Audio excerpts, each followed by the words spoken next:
Om Swastiastu dan salam harmoni.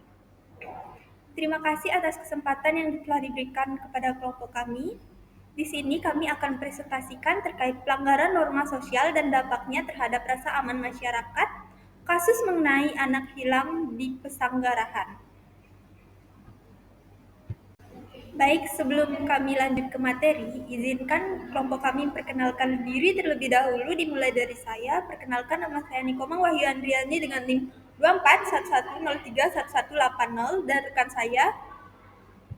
Perkenalkan, nama saya Kade Mirawidya dengan NIM 2411031054. Baik, perkenalkan, nama saya Nimade Suryani dengan NIM 2411031048. Perkenalkan, nama saya Niputra Setianti dengan NIM 2411031411.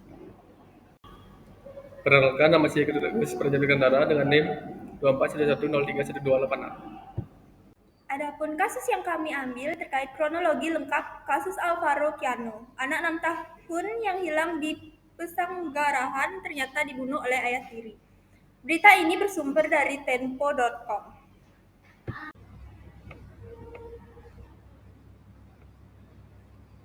Selanjutnya di sini saya akan menjelaskan masalah kronologi lengkap dari kasus Alvaro Kiano, yaitu anak yang berusia 6 tahun yang hilang di Pesanggerahan. Seberapa seriuskah masalah tersebut dalam masyarakat? Kasus pembunuhan Alvaro Kiano ini merupakan masalah yang sangat serius dalam masyarakat karena terjadi di dalam lingkungan keluarga, yang seharusnya menjadi tempat paling aman bagi anak. Ketika seorang anak justru mengalami kekerasan hingga meninggal dunia oleh orang terdekatnya, hal ini menunjukkan adanya kegagalan dalam sistem perlindungan anak serta lemahnya pengawasan sosial. Dampak dari peristiwa ini tidak hanya dirasakan oleh keluarga korban yang mengalami trauma mendalam, tetapi juga menimbulkan rasa takut dan keresahan di tengah masyarakat.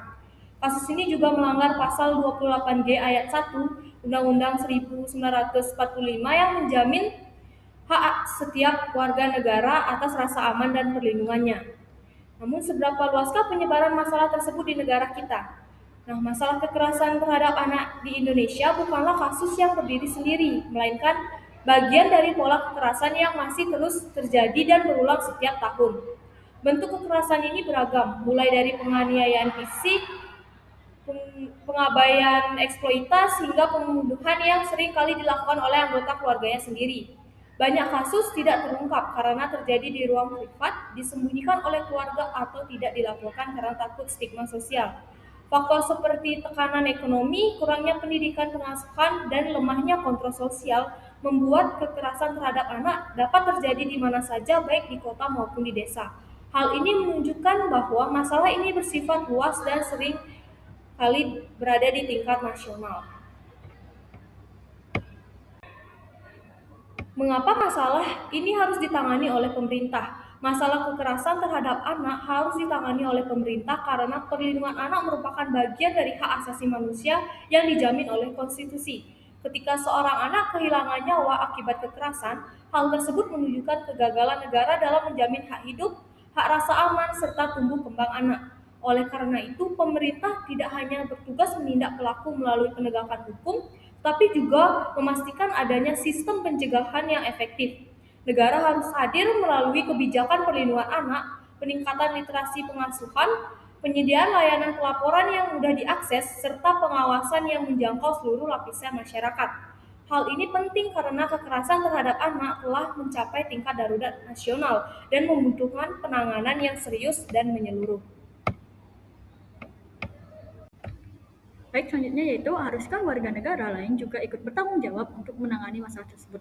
Ya, jawabannya itu warga negara lain juga harus ikut serta dalam menangani masalah tersebut, seperti dalam lingkungan sosial sebagai pengawasan di mana lingkungan sekitar seperti tetangga, sekolah, tokoh masyarakat, dan komunitas berperan sebagai lapisan pengawas penting untuk mendeteksi dini kekerasan pengabdian terhadap anak. Selanjutnya itu kepedulian dan keberanian bertindak. Nah, partisipasi aktif masyarakat seperti melaporkan kekerasan dan membantu keluarga rentan untuk meningkatkan peluang penyelamatan dan perlindungan anak. Selanjutnya itu dampak sikap pasif. Nah, di mana ketidakpedulian masyarakat dapat membuka peluang terjadinya kekerasan bahkan oleh orang terdekat serta merusak rasa aman dan kepercayaan sosial.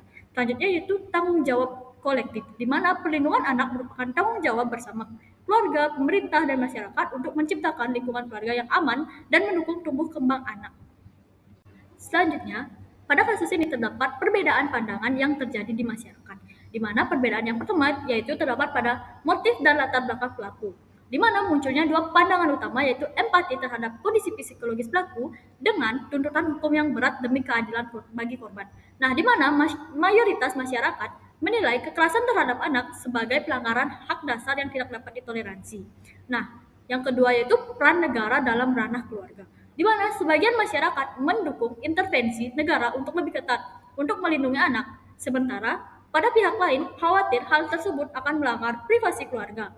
Nah, perdebatan ini berfokus pada keseimbangan antara hak, keluarga, dan kewajiban negara. Nah, di mana yang ketiga yaitu hukum rehabilitas, di mana adanya perbedaan pandangan antara penerapan hukum maksimal untuk efek jera dan juga kebutuhan rehabilitas bagi pelaku dengan masalah sosial atau psikologis. Yang terakhir yaitu isu darurat nasional, di mana tingginya angka kekerasan terhadap anak dipandang sebagai kondisi darurat, sehingga diperlukan pendekatan kooperatif sebagai penegak hukum, seperti penegakan hukum, pencegahan, edukasi, dan pembenahan sistem perlindungan anak. Nah, selanjutnya itu individu, kelompok, atau organisasi yang memperhatikan kasus ini.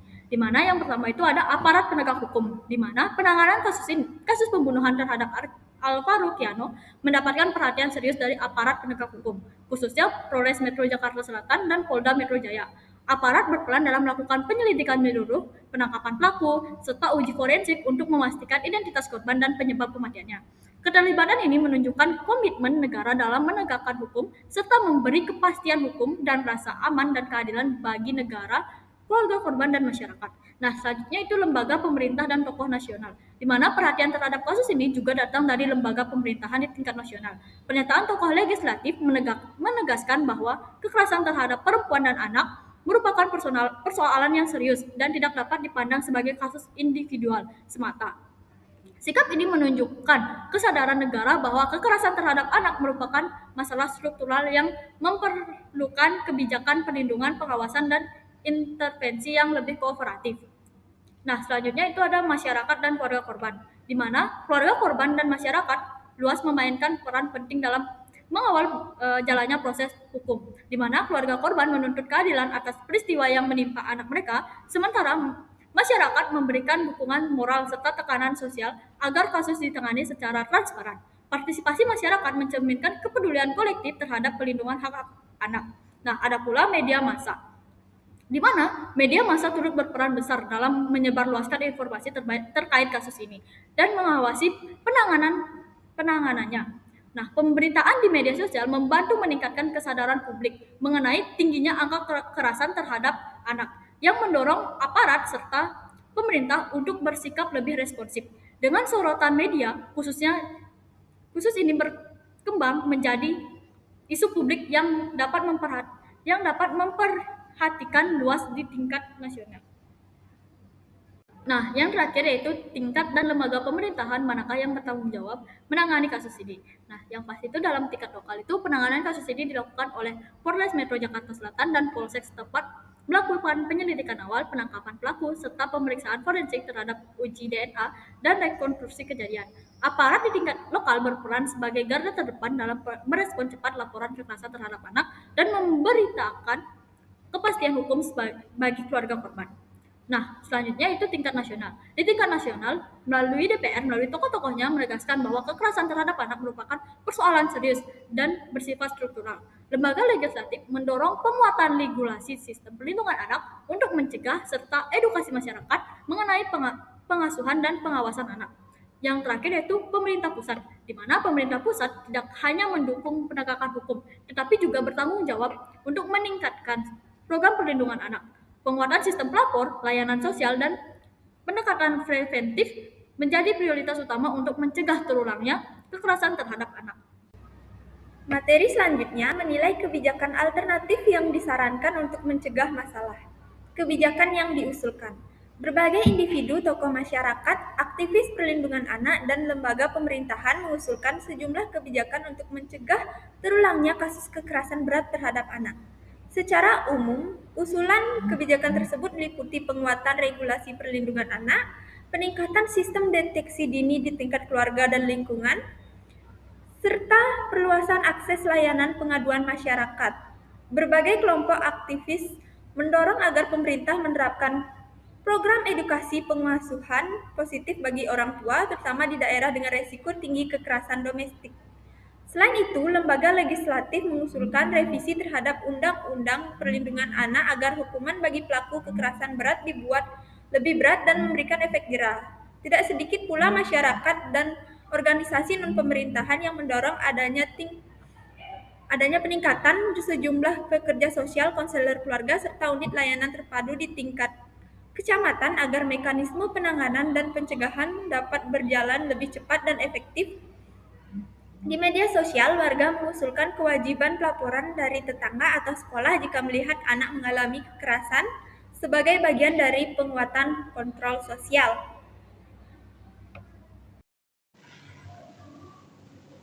Selanjutnya, apakah keuntungan atau kerugian dari kebijakan tersebut? Kebijakan-kebijakan tersebut tentu memiliki kelebihan dan tantangan. Keuntungannya, penguatan regulasi dan hukuman yang lebih berat dapat memberikan efek jerah bagi calon pelaku dan meningkatkan rasa aman masyarakat.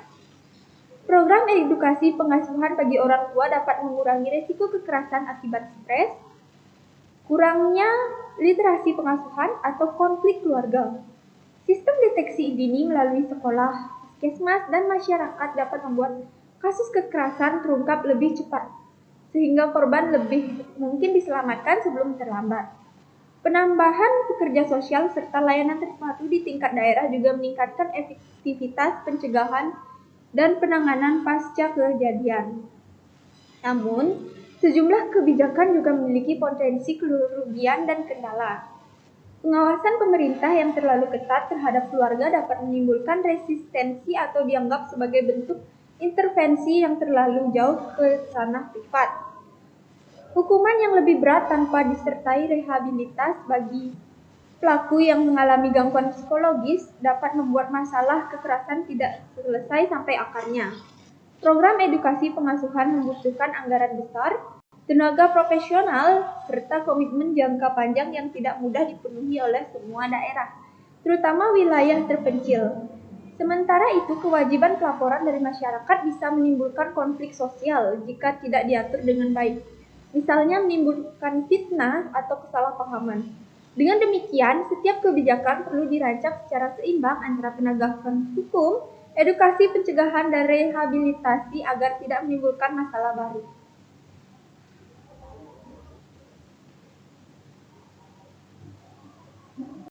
Selanjutnya ada mengembangkan kebijakan publik kelas. Nah, berdasarkan analisis terhadap kasus kekerasan terhadap anak seperti yang menimpa Alvarokiano, kelompok kami menyepakati sebuah kebijakan publik kelas tentang penguatan perlindungan anak berbasis masyarakat dan pendidikan sebagai upaya kolektif untuk mencegah kekerasan terhadap anak melalui kerjasama antara keluarga, sekolah, masyarakat, dan pemerintah daerah.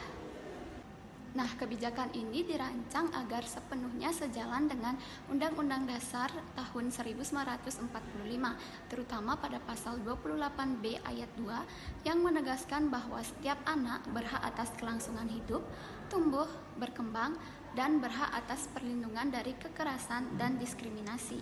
Nah, selain itu, kebijakan ini juga berlandaskan pada pasal 28G ayat 1 yang menjamin hak setiap warga negara untuk memperoleh rasa aman dan perlindungan dari ancaman terhadap diri dan keluarga.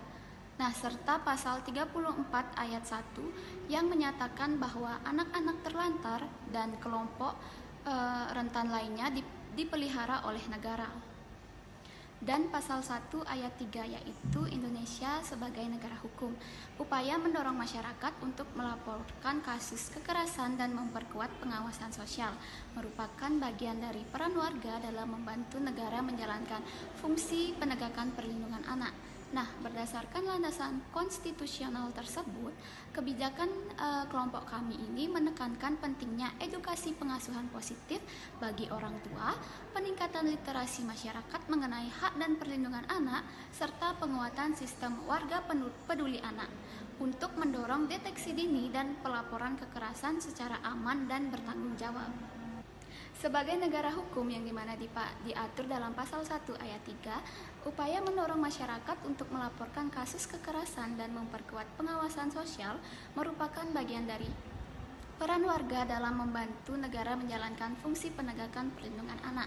Nah, berdasarkan landasan konstitusional tersebut, kebijakan kelompok kami ini menekankan pentingnya edukasi pengasuhan positif bagi orang tua, peningkatan literasi masyarakat mengenai hak dan perlindungan anak, serta penguatan sistem warga peduli anak untuk mendorong deteksi dini dan pelaporan kekerasan secara aman dan bertanggung jawab. Nah, selain itu, sekolah juga dipandang sebagai garda terdepan untuk membantu perkembangan perilaku anak, memberi pendampingan, serta melakukan sosialisasi rutin tentang hak anak. Di sisi lain, kebijakan ini juga mendorong pemerintah daerah untuk menyediakan layanan pengaduan yang mudah diakses, menambah pekerja sosial, dan meningkatkan respon cepat terhadap kekerasan. Nah, dengan dukungan seluruh elemen masyarakat dan berlandaskan prinsip konstitusional, kebijakan publik kelas ini diharapkan mampu menciptakan lingkungan yang aman serta meningkatkan kesadaran kolektif bahwa perlindungan anak itu merupakan tanggung jawab bersama demi masa depan bangsa yang lebih baik. Selanjutnya yaitu rencana tindakan agar kebijakan diterima pemerintah. Nah, kelompok kami menyusun rencana tindakan agar kebijakan penguatan perlindungan anak berbasis masyarakat dan pendidikan dapat diterima oleh pemerintah. Nah, kebijakan ini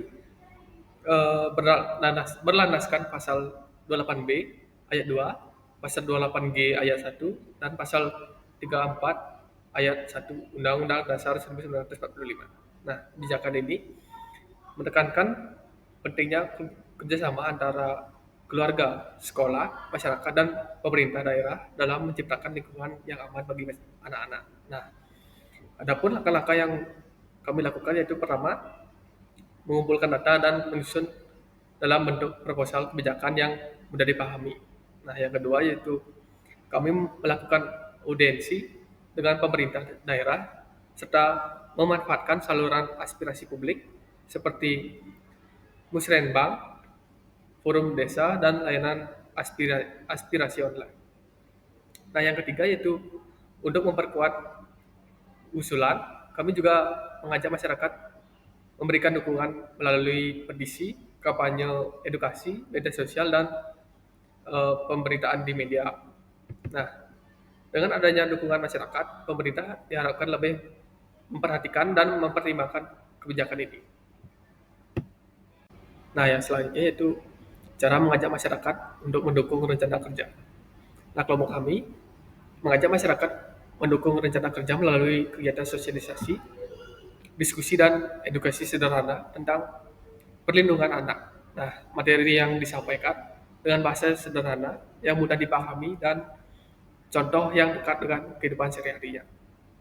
Nah, dalam secara perorangan, masyarakat diajak berpartisipasi dengan menyebarkan poster, infografik, serta informasi melalui media sosial. Nah, secara kelompok, kami bekerja sama dengan PKK, Karang Taruna Sekolah, serta RT RW untuk mengadakan pertemuan dan melakukan kampanye lingkungan ramah anak dan membentuk relawan warga peduli anak. Nah, dengan keterlibatan ini, masyarakat merasa ikut memiliki dan mendukung kebijakan yang telah diusulkan. Nah, yang terakhir yaitu cara mendapatkan dukungan dari pemerintah. Nah, untuk mendapatkan dukungan dari pemerintah, kami menyampaikan proposal kebijakan kepada dinas terkait dan pemerintah daerah dengan menunjukkan data kasus, dasar hukum, serta dukungan masyarakat. Dan kami juga mengikuti forum resmi seperti musrenbang dan melakukan audiensi dengan DPRD serta perangkat desa. Nah, melalui komunikasi yang baik dan terencana, pemerintah dapat melihat bahwa kebijakan ini penting dan dibutuhkan oleh masyarakat dan dapat membantu memperkuat perlindungan anak di lingkungan sekitar. Sekian presentasi dari kelompok kami. Mohon maaf apabila terjadi kesalahan dalam menyampaikan presentasi kami. Kami akhiri dengan Paramo Santi. Om Santi Santi Santi Om dan salam harmoni.